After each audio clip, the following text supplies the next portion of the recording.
So, in the end, Toronto was buried under nearly 60 centimeters of snow yesterday. That is the most snow ever recorded in a single day at Toronto Pearson Airport.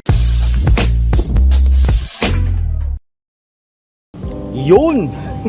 Saya no? Uwian na no?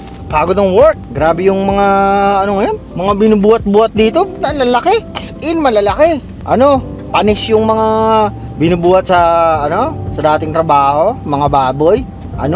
Biglang yung pilay ko, nawala Hindi pwedeng mag-inarte Ang bigat ng binubuhat Hapnen. Pero, ayos lang.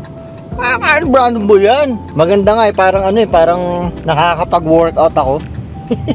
Yan na yung parang pinaka-workout ko ngayon Kasi pagka di ba nung napahinga ako ng matagal, simula nung napilay ako, ilang buwan na pahinga yun. Tapos nung nawala ng trabaho, hanip na yun. Kaya nung simula ako dyan na parang nagbubuhat, hindi nagbubuhat na workout yung nagbubuhat na nagtatrabaho, parang hirap na hirap hapong-hapo Isa pa yung bago pa ako magtrabaho, sinubukan ko mag-workout, usang alaw. Hindi kaya ng nung time na yung nawalan ako ng trabaho. Hindi kinaya ng dahil sa pilay. Hindi na siya nawawala yung pilay ko. Pero nung nagkatrabaho, alam na mabigat yung mga buhatin. Sabi ko, Gian. Pero nung nandyan na, parang yung feeling ng dati nagsisimula kami sa work, sa meat cutting, na yung kamay mo, di ba, meron pa ako mga lumang video ko pa na yung nilulublog ko pa sa asin yung kamay ko, sa tubig na may asin.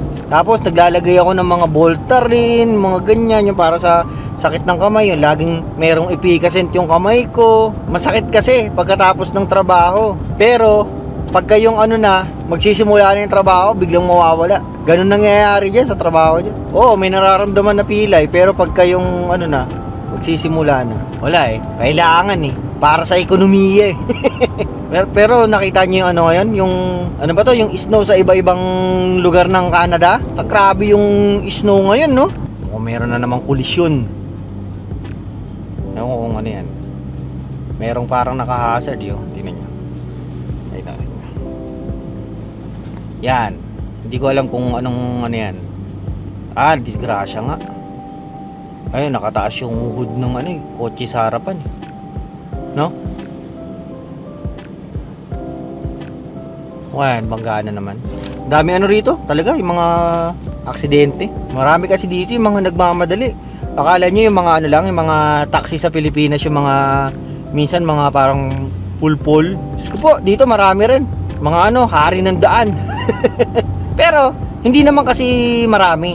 Hindi tulad sa Pilipinas na sobrang dami ng mga mga taxi, mga UB Express, mga tigasin talaga, mga UB Express sa Pilipinas sa mga jeep. Dito yung mga yung mga matatagal na taxi driver. Talagang parang wala na ring pakialam sa mga rules Gusto lang talaga mabilis Minsan nga pagka nakikita mo sa mga four-way stop, yung mga ganyan, hindi na rin humihinto. Ang puta, nakakabuisit Yun yung pinaka dito yung four-way stop na yan. Pero naman, hindi naman siya yung nakakaano kung paano matutunan. Nasa mata mo lang din Uunahin mo kung kung sino yung hihinto una. Tapos yun yung pauunahin mo, sino mauuna sa inyo, sa four-way stop na yun. Sa Pilipinas kasi di ba walang ganun. Kung saan na napunta Pero yun nga, yung tungkol nga sa sa nabalita pa sa nakita ko sa TV Patrol Nakahanap nabalita pa talaga yung matinding snow ng karamihan ng lugar sa Canada. Saka yung mga yung mga hindi hindi binabagsakan ng snow na lugar. Kaya parang sila parang hindi mo alam kung nagsasaya ba, hindi kasi meron mga natatakot kasi hindi naman nagkakaroon ng ganun na snow sa lugar nila. Meron nga mga elderly na namatay Pero makikita mo yung iba nag-e-enjoy. Ang dami nila. Yung mga yung mga nag-aano pa sledding ng mga bata. Nakita ko sa Toronto. Meron pa nga yung ewan ko, nasa downtown kasi ang kapal ng snow. Kalsada yung kalsada nila na naka-skiing.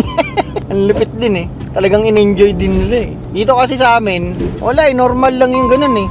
Pero sa ngayon mukhang ano siya, walang snow, walang bagsak ng snow, maaraw, pero malamig. Yun yung problema. Kaso yung dating boss ko si BP Moon, nasa US ngayon. Ang kapal din daw ng snow, nag-snowstorm din doon. Canada saka US eh, yung nabalita eh. Sila nasa New York yun yung boss ko dati sa opisina. Ang kapal daw ng snow dun ngayon eh. Nag-comment nga ako sa post niya eh. Sabi ko, just another regular Tuesdays dito sa amin. Kasi parang pressure yung lugar namin eh. Pero wala lang, nakakatuwa lang na at least na-experience ng karamihan ng mga hindi dating nag-i-snow. Ilang beses na nababalita sa yung mga news outlet ng Canada. Kaya nagulat ako, umabot pati sa Pilipinas yung balita na yun. Na malamig nga rito. Matindi yung snow sa US saka sa Canada. Pero meron ako nakikita, malamig din sa ngayon sa yung mga malalamig na lugar diyan sa Tagaytay, sa Baguio. Na nakita ko, parang merong bumaba ng nasa 20, 18. Puta pag ganun, sa atin nasa Pilipinas, malamig na 'yon. Dito sa sa Canada, pag mga ganyang weather, puta na yan, parang masaya na yung mga Canadian yan.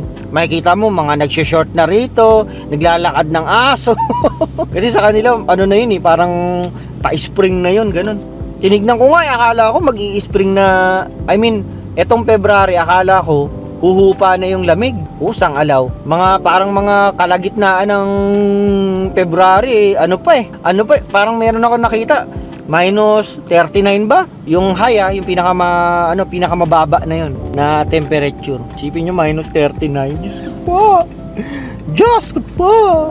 Hindi ko kasi hindi ko ma-explain sa inyo kung gaano siya kalamig eh. Pero malamig talaga yun pag Hindi ka pwedeng tumagal sa sa labas ng kahit mga 5 minuto na yung hindi proper, wala kang mga meetings, yung mga ganon. Mapo-frostbite ka agad yung daliri mo, yung tenga mo. Pagka tumagal ka ng mga ganung tapos wala kang bonnet, wala kang hood, ang sakit sa tenga as in. Ngayon pa naman dito sa trabaho ko, 'di ba, yung nagdi-deliver nga ako. Kagahapon sobrang lakas ng hangin eh. Pero tuloy pa rin eh. Pero ayos naman. Parang nasasanay na lang din yung kamay mo. Alam mo naman, 'di ba sinasabi nga dito ng mga Pilipino ng mga Canadian, ang mga Pilipino magaling mag-adapt, hindi lang sa sa weather pati sa trabaho, basta sa lahat. Kaya gustong-gusto nila mga Pilipino. Yung yung sa trabaho ko ngayon, 'di ba puro puti. Sila, magigiliw sila, mababait sila. Kasi meron na ring mga nakatrabaho sila ng mga Pilipino rin, kaya ang wala doon mga mga patil, mga mekus. Wala akong kasamang ganun. Kung ikumpara mo sa dun sa dati kong trabaho, dami. Kahit sa production, kahit sa sa may supervisor, may admin. Sabagay, ang wala nga dun sa dati kong trabaho, mga Canadians, Ayaw talaga ng mga Canadians dyan sa trabaho ko dati. Kasi, mabigat. Ayaw nila ng ganun. Pero yun lang. Binalita ko lang sa inyo yung balita. Sa balita dyan. Walang ibang mabidyo, Sige na. Like, share, subscribe yung mga alam nyo din. Sige na, paalam. So, in the end, Toronto was buried under nearly 60 centimeters of snow yesterday. That is the most snow ever recorded in a single day at Toronto Pearson Airport. To put that into perspective, more snow fell in just 6 hours on Sunday than the airport typically sees in an entire January. Wow, it has mostly stopped snowing across southern Ontario and the Greater Toronto area, but it is still lingering in parts of eastern Ontario towards Ottawa as it makes its way east towards the Maritimes, where we know we'll be tracking this story as well. But my goodness, looking at these shots right now, let's linger on Toronto for just a second here. Trisha Kindle